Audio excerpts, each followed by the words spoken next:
This is 11 green. A few bumps here and there. So, much larger.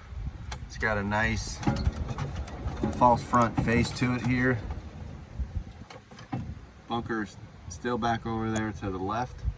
And there's a fairway, or not a fairway, there's a little small bunker on the back.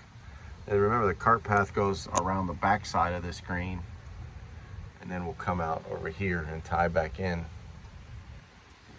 So it's looking great. Big green, much larger.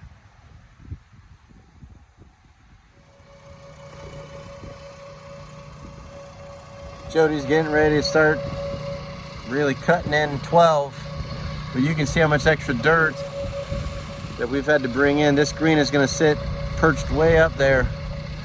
It'll be a nice infinity edge looking out beyond it, down 13 fairway. It's going to look quite dramatic, really beautiful. This is the second water tanker that I have out here. Just trying to keep the dust down somewhat. You know it's dry when you are watering the dirt, making a dust trail. So we're trying to be good neighbors and keep the dust down as best we can, because it's getting really, really dry now. Over the last 15 years or so, my guys have done a tremendous job on taking all the rocks out of the fairways, so that when we aerify fairways now, we don't even break a tine.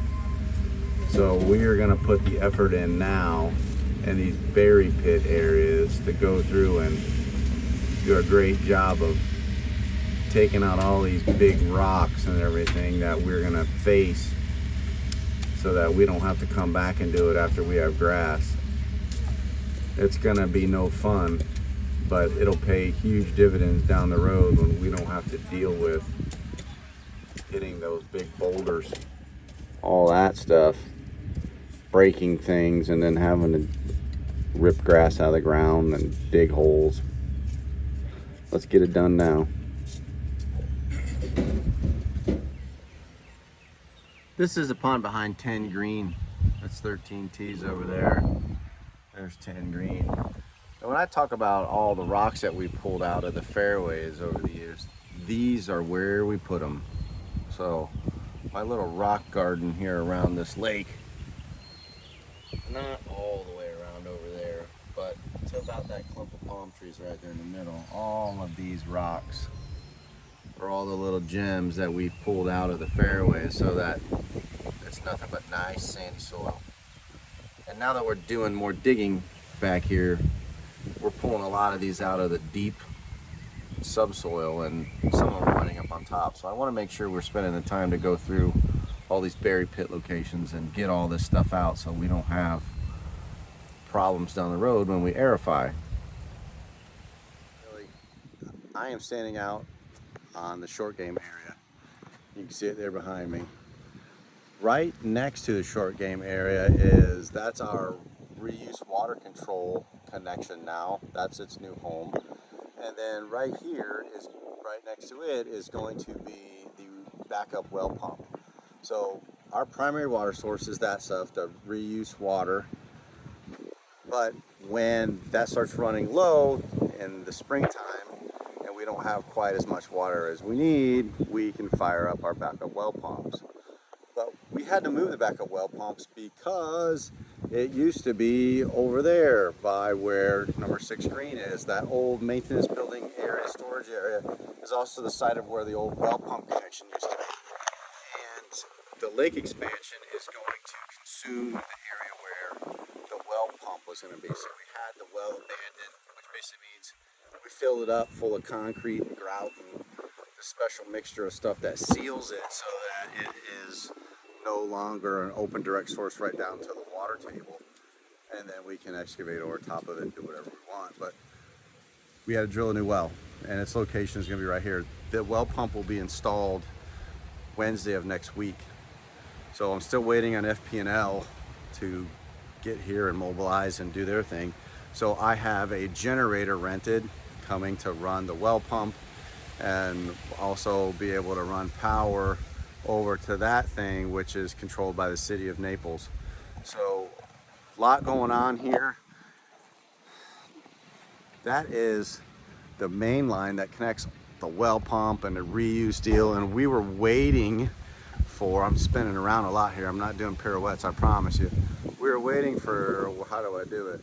That piece right there.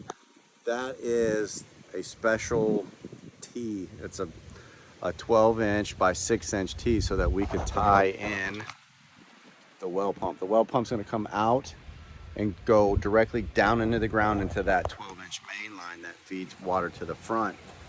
But due to some location issues and things like that, we had to make a field change, and we ran short.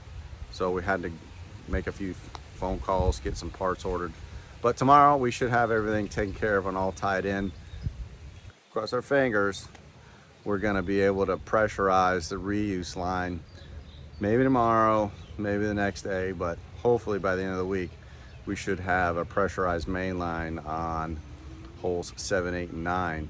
Now, irrigation is going in on 7. They're about half done. The irrigation is in and completed on hole number 8. So there's a process to getting it all started. Once the irrigation is in, we got to flush the lines and blow out all the sand and all the contaminant and all the stuff that gets in the pipe. Like you can see right there, like see the end of that pipe? The dirt's already in it and everything. So we don't try and brush that stuff out. What we do is we just turn the water on and blow it out the end on the other side. So we got to go through the process of cleaning all that stuff out. And then we're ready to start watering the golf course. Now, once we get water out on 7, 8, and 9, we're probably going to have to water it for 2 or 3 days, 4 days, just to be able to get it wet enough to be able to build and shape the golf course with. Now, I'm looking around because I want to explain to you why. So, like, this is just a big wad of dirt, and it's all stuck together because it's called bridging. Like, it's right, but when you crumble it and you take away its bridging factor, it just crumbles and falls apart. That's essentially what the golf course is right now. It's bridged in some areas, but if we were to take an excavator and start trying to build and shape bunkers and do all the real fine detail, we break the bridging capacity of that sand, and then it just falls apart and sloughs, and it turns into like wisping dunes of the Sahara. There's zero capacity to be able to, or zero ability to be able to accurately shape that sand and get it to stay there. So that's why we have to get it wet. So we're really dependent on getting this water. We're still doing great on schedule. We're fine. We're right on schedule. Everything's going great. But I need to get this water going so that we can wet the soil, so then we can start really sculpting the soil, and then we can start grassing the soil, because ultimately that's the end goal. We need to get some grass on the ground, and we're probably a couple, 2-3 weeks away from sodding things, because we gotta wet the soil, then we gotta go in and resculpt it, all those are kind of things. So big milestone here coming. We gotta get that main line right there connected to that reuse water line and tie in the well pump here. So big milestone coming up.